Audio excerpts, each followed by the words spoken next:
Yo, Vampers.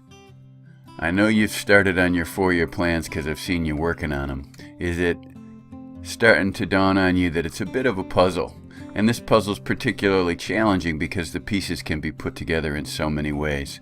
How do you figure out the configuration that's best for you?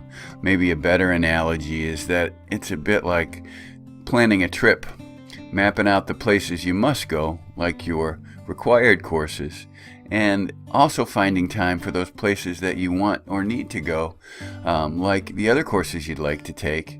And how do you fit them all in the time that you have available?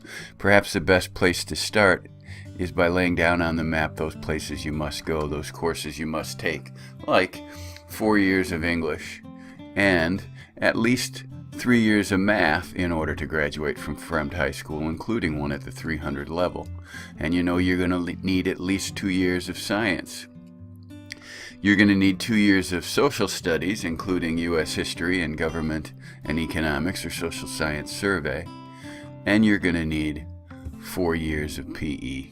Now you've got almost all those places you must go, all those required classes plotted out on your map, except you still have these 3 one-semester courses that can be taken any semester or in summer.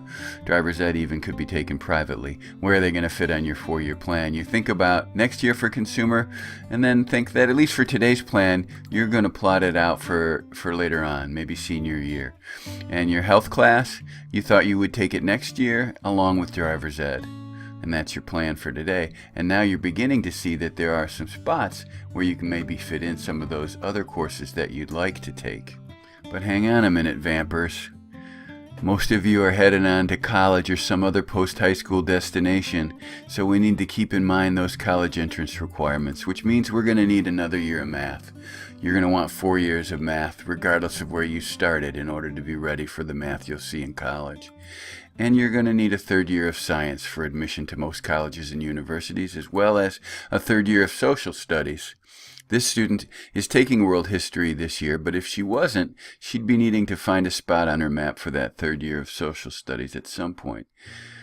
She's thinking about taking psychology, so she's plotting that down on her map right now.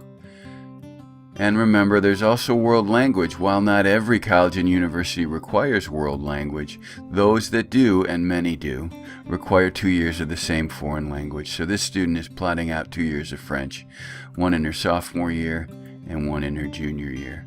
And now her 4-year plan is filling up nicely. So now you're seeing some spots where you might be able to take some of those courses you'd like to fit in, but maybe not as many spots as you'd hoped for. Perhaps you'd hoped to take child development, preschool lab, or perhaps some culinary arts classes, or band, chorus, art, autos, or maybe computer science or forensics or some of the other special electives in some of the core subject areas. How are you going to find a spot to fit those things in your 4-year plan? That's where we need to do a little creative thinking and maybe a little bargaining with ourselves. For example, might I be willing to take a course or 2 in summer to fit other things in during the school year? There aren't a lot of required courses available in summer, but there are a few. And it's probably important at this point to remember too that we're going to build this puzzle right now so we have a picture of the lay of the land for 4 years, but also to remember that we can take that puzzle apart and put it back together in different ways. That we may move some of the push points on our map as we're making our way through the journey, as we're learning more about ourselves and about the curriculum at Fremd High School.